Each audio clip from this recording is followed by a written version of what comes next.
ప్రజాపాలనా విజయోత్సవాల ముగింపు ఉత్సవాలను నేటి నుంచి 3 రోజుల పాటు ఘనంగా జరిపేందుకు ప్రభుత్వం సిద్దమైంది. సచివాలయం, నెక్లెస్ రోడ్డు పరిసరాల్లో సంబరాలకు సన్నాహాలు చేసింది. ఇవాళ సాయంత్రం వందేమాతరం శ్రీనివాస్ సంగీత ప్రదర్శన, రేపు వైమానిక విన్యాసాలు, రాహుల్ సిప్లిగంజ్ మ్యూజిక్ ఈవెంట్ నిర్వహించనున్నారు. ఎల్లుండి సచివాలయం ప్రాంగణంలో తెలంగాణ తల్లి విగ్రహాన్ని సీఎం ఆవిష్కరించనున్నారు. సంగీత దర్శకుడు తమన్ మ్యూజికల్ నైట్, డ్రోన్, బాణాసంచా ప్రదర్శనలకు ఏర్పాట్లు చేశారు. 3 రోజుల పాటు ప్రముఖ ప్రాంతాలు, కట్టడాలు జిగేలుమనేలా విద్యుత్ లైట్లతో అలంకరించారు.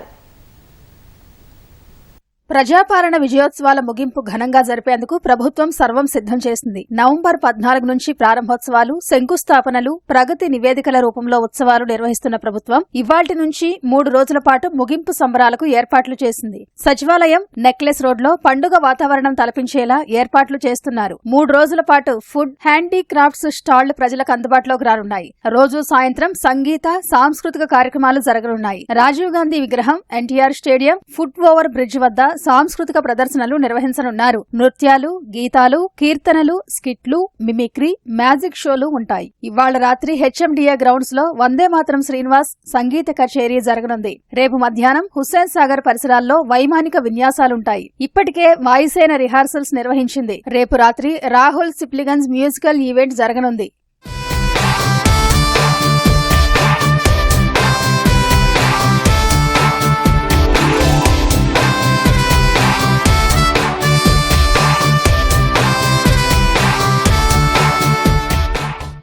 ఎల్లుండి ఘనంగా ఉత్సవాలు ముగించేందుకు ప్రభుత్వం ప్రత్యేక ఏర్పాట్లు చేస్తోంది. సచివాలయం ప్రాంగణంలో సాయంత్రం 5 గంటలకు తెలంగాణ తల్లి విగ్రహాన్ని ముఖ్యమంత్రి రేవంత్ రెడ్డి ఆవిష్కరిస్తారు. రాష్ట్ర వ్యాప్తంగా సుమారు 1,00,000 మంది మహిళలను ఆహ్వానిస్తున్నారు. తెలంగాణ తల్లి రూపాన్ని Jawaharlal Nehru fine arts university professor Gangadhar చిత్రీకరించగా ప్రముఖ శిల్పి రమణారెడ్డి బృందం 20 అడుగుల కాంస్య విగ్రహంగా మలిచారు. విగ్రహావిష్కరణ తర్వాత సభలో సీఎం ప్రసంగిస్తారు. అనంతరం భారీ డ్రోన్, బాణాసంచా షో జరగనుంది. ఎల్లుండి రాత్రి 7 గంటల నుంచి ప్రముఖ సంగీత దర్శకుడు తమన్ మ్యూజికల్ నైట్ నిర్వహిస్తారు. ప్రజాపాలన విజయోత్సవాల సందర్భంగా హైదరాబాద్ లోని ప్రముఖ ప్రాంతాలు, కట్టడాలన్నీ విద్యుత్ దీపాలతో ప్రత్యేకంగా అలంకరించారు. 3 రోజుల పాటు విభిన్న ఆకర్షణీయ లైట్లతో ఆకట్టుకోనున్నాయి. ప్రజాపాలన ముగింపు ఉత్సవాలపై సీఎస్ శాంతికుమారి సమీక్ష నిర్వహించారు. ఉత్సవాలకు తరలివచ్చే ప్రజలకు ఎలాంటి ఇబ్బంది తలెత్తకుండా చూడాలని అధికారులను ఆదేశించారు.